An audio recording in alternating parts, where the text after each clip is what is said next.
Hii ni session nyingine tena ya 3. Tumekuwa tukijifunza kwenye session ya 2 na session ya kwanza namna Mungu anavyoweza kusaidia kutumia imani kukutoa kwenye mifumo ya dunia ambayo ni mifumo kandamizi au ni mifumo ya uonevu, ni mifumo ambayo inawafunga watu. Na tulikuwa tumeanza kuangalia sifa za mifumo ya ulimwengu. Kumbuka tulikotokea ni kwenye waraka wa kwanza wa Yohana sura ile ya 5 mstari ule wa 4.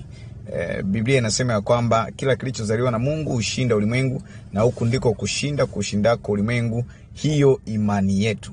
Kwa hiyo imani ina uwezo wa kushinda ulimwengu, na tunapozungumzia ulimwengu tunazungumzia mifumo ya ulimwengu. Na kwenye sehemu hii ya 3 nataka tuzungumzie sifa nyingine ya hii mifumo ya ulimwengu. Ni mifumo ambayo ili uinuke, ni mfumo ambao unalazimisha kila anayetaka kuinuka kumuinamia shetani kwanza. Ni mfumo ambao unalazimisha kila anayetaka kuinuka kumuinamia shetani kwanza. Yaani wewe ili ufanye biashara uinuke, unalazimishwa kumsujudia shetani, unalazimisha kumuinamia shetani. Kusoma kwenye Mathayo sura ile ya 4 mstari wa 8 mpaka ule wa 9 anasema kisha Ibilisi akamchukua mpaka mlima mrefu mno, akamwonyesha milki zote za ulimwengu na fahari yake, akamwambia haya yote nitakupa ukianguka kunisujudia. Kwa hiyo ni mfumo ambao unafanya kazi, ni mfumo ambao unataka upate faida kwa kufanya makosa, kwa kumkosea Mungu, kwa kwenda kinyume na mapenzi ya Mungu. Ndio maana watu wengi sana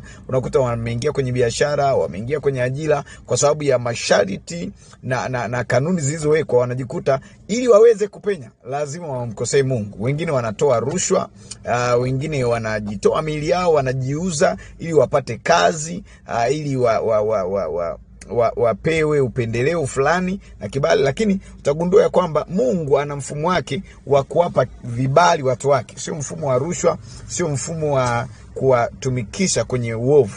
Kwa hiyo wakati wote ambapo unaona kwamba unatembea kwenye mazingira fulani na unalazimishwa kumuinamia shetani kwa namna yote ile, iwe ni kutoa rushwa ili kupenya, kuiba, kupoteza thamani ya utu wako, wengine wanajiuza miili yao ili apate nafasi bosi ampendelee, wengine wanatoa kafara, wengine wanafanya matambiko.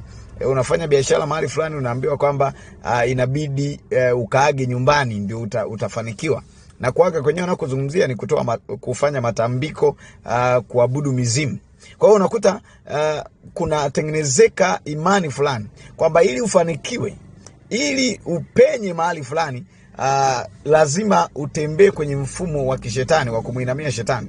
Sasa huo sio mpango wa Mungu, lakini wewe kama mwana wa Mungu haitoshi tu kuwa mwana wa Mungu, unapaswa ujue namna ambavyo unaweza kutumia imani kupenya kwenye hiyo mifumo bila kutoa rushwa, bila kuiba, bila kupoteza thamani ya utu wako, bila kutoa kafara, bila matambiko, na ukaweza kupenya na ukafanikiwa kwenye kile ambacho unakifanya. Kama ni biashara, kama ni kwenye ajira, Mungu anaweza kufanikisha, lakini unapaswa uwe na maarifa, unapaswa uwe na ufahamu ambao utakusaidia. Kwa kadri ambavyo unafuatilia huu mfumo, unavyofuatilia somo hili, utaweza kutambua, utaweza kujua namna gani unaweza ukatoka kwenye huu mfumo salama, bila kuathiriwa kiroho chako, bila kuathiriwa utu wako wa ndani na vile ambavyo Mungu amekuwa akiyahudumia maisha yako. Kwa hiyo nikusii sana, endelea kufuatilia mfululizo huu, na Bwana atakubariki kweli kweli, na utafanikiwa kwenye kile ambacho unakifanya. Bye bye.